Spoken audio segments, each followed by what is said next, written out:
আলাইকুম বন্ধুরা, আবারও এসেছি রান্না নিয়ে আপনাদের সামনে। আজ আমি পেঁপের প্লাস্টিক চাটনি কিভাবে তৈরি করতে হয় সেটি করে দেখাবো।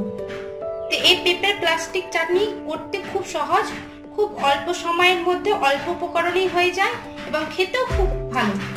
প্রথমে আমি একটা পেঁপেকে খোসা ছাড়িয়ে খুব পাতলা করে কেটে নিয়েছি। খুব পাতলা করে কেটেছি, যতটা পারবেন পাতলা করে কাটবেন। যত পাতলা করে কাটবেন তত এই প্লাস্টিক চাটনিটা খেতে ভালো হবে। এবার চলুন রান্নায়। এবার আমি গ্যাসে কড়াই বসিয়ে দিয়েছি। কড়াইয়ে কিছুটা জল দিয়ে পেঁপেগুলোকে সিদ্ধ করে নেব।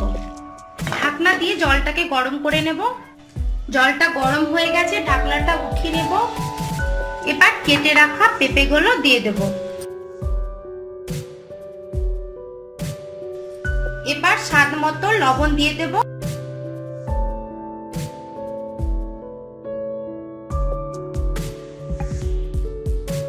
আবারও ঢাকনা দিয়ে পেঁপেগুলোকে সেদ্ধ করে নেব। এর ফাঁকে বন্ধুরা আপনাদেরকে একটা কথা বলি, আমার চ্যানেলটিকে যারা এখনো সাবস্ক্রাইব করেননি তারা সাবস্ক্রাইব করে রাখুন এবং পাশে বেল আইকনটি ক্লিক করুন আরো নতুন নতুন রেসিপির আপডেট পেতে। 2 মিনিট পর ঢাকনা উঠিয়ে পেঁপেগুলোকে নেড়ে দেব।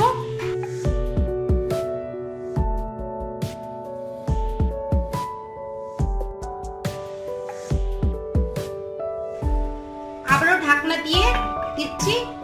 আবারও ঢাকনা উঠিয়ে দেখবো 3 থেকে 4 মিনিট পর পেঁপেগুলো সেদ্ধ হয়ে গেছে। এবার আমি গ্যাসটাকে অফ করে দিচ্ছি।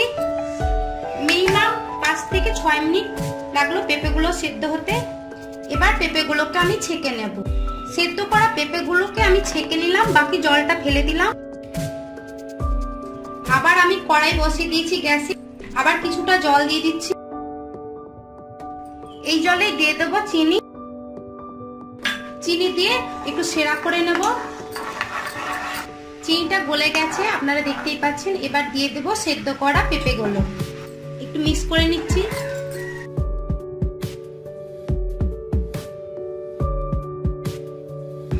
ঢাকনা দিয়ে 1 মিনিট রান্না করে নেব। এরপর ঢাকনা উঠিয়ে দেখব। সব শেষে দিয়ে দেবো একটি পাতিলেবু রস। আমি রসটা বের করে নিয়েছি। পাতিলেবু রসটা দেওয়ার পর একটু মিক্স করে দিচ্ছি। মিডিয়াম আছে আরো 2 মিনিট আমি রান্না করে নেব ঢাকনা দিয়ে। এবার হয়ে গেছে পেঁপের চাটনি। আমি গ্যাসটাকে অফ করে দিচ্ছি। এবার পরিবেশন করে নেব। এবার আমি একটা বাটিতে ঢেলে নিচ্ছি পেঁপে চাটনিগুলোকে।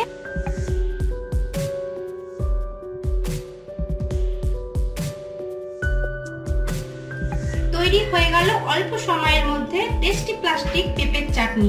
আমার এই রেসিপিটি যদি ভালো লেগে থাকে আমাকে একটি ছোট্ট লাইক দিয়ে আরো উৎসাহিত করুন। আমার এই রেসিপিটি যদি ভালো লেগে থাকে আমার চ্যানেলটিকে সাবস্ক্রাইব করুন এবং পাশে বেল আইকনটি ক্লিক করুন আরো নতুন নতুন রেসিপির আপডেট পেতে। আমার এই ভিডিওটি দেখার জন্য অসংখ্য ধন্যবাদ জানাই।